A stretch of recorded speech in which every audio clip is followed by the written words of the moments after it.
Bonjour et bienvenue. Aujourd'hui, on plonge dans une idée qui va un peu à contre-courant. Et si pour s'enrichir, le secret c'était de ne jamais montrer sa richesse? C'est tout le principe de ce qu'on appelle la stratégie du sous-marin. La question est un peu provocatrice, n'est-ce pas? Imaginez un instant. Et si le fait d'afficher sa réussite financière devenait en réalité un frein à cette même réussite? C'est ce paradoxe qu'on va explorer ensemble. Alors commençons par ce qu'on pourrait appeler le paradoxe de la richesse.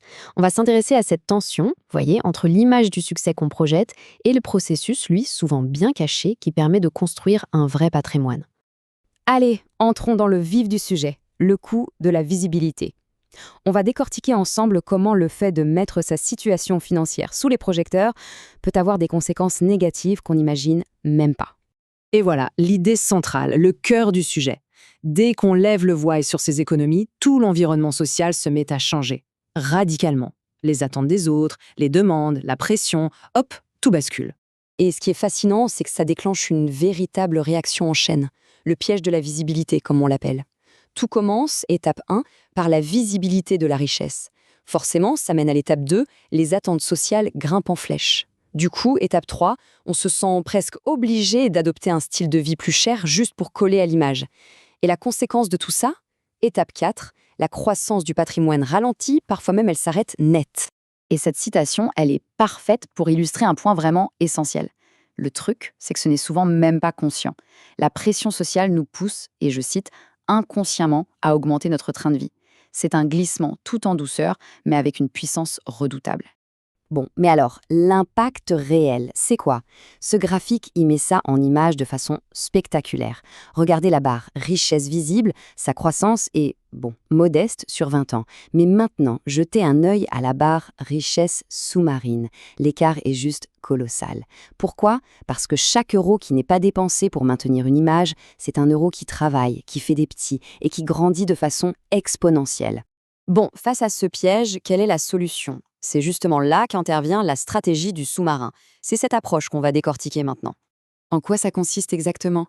Eh bien, la stratégie du sous-marin, c'est d'abord et avant tout une question de discrétion financière. L'idée, c'est de garder son patrimoine invisible. Pensez-y, comme un sous-marin qui plonge sous la surface pour mener sa mission. Eh bien là, c'est pareil.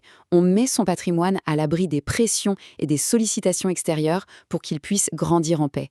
C'est un bouclier stratégique en quelque sorte. Ici, on voit bien les deux chemins qui s'offrent. D'un côté, on a la richesse visible et avec elle, la pression sociale, les sollicitations non désirées et, bien souvent, la stagnation. Et de l'autre, la richesse sous-marine qui apporte quoi? La tranquillité d'esprit, la protection et surtout, la croissance. Le contraste est assez parlant, non? Alors il faut tout de suite clarifier quelque chose, une idée reçue. Il est super important de comprendre que discrétion ne veut pas dire avarice. Ce n'est pas parce qu'on ne montre pas son argent qu'on est radin. Non, le point fondamental, c'est celui-ci. Le but, ce n'est pas d'entasser pour le plaisir d'entasser. Pas du tout. C'est une démarche de protection stratégique de son propre avenir. C'est de la prévoyance, pas de la cupidité. Ok, donc si le but, ce n'est pas l'argent pour l'argent, c'est quoi alors? La réponse, elle est à la fois simple et incroyablement puissante. C'est la liberté. C'est ça la véritable finalité de toute cette stratégie.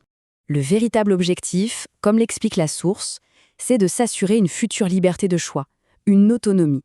C'est avoir les moyens de dire oui ou de dire non quand on le décide, de changer de carrière, de prendre un risque.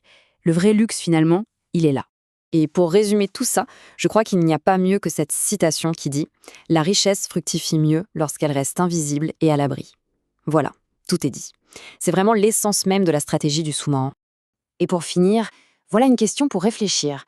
Est-ce qu'on voit son patrimoine comme un magnifique navire de luxe, à quai, exposé aux yeux de tous, ou plutôt comme un sous-marin en pleine mission, silencieux, efficace, qui avance vers un objectif bien précis? La réponse à cette question pourrait bien déterminer le port d'arrivée.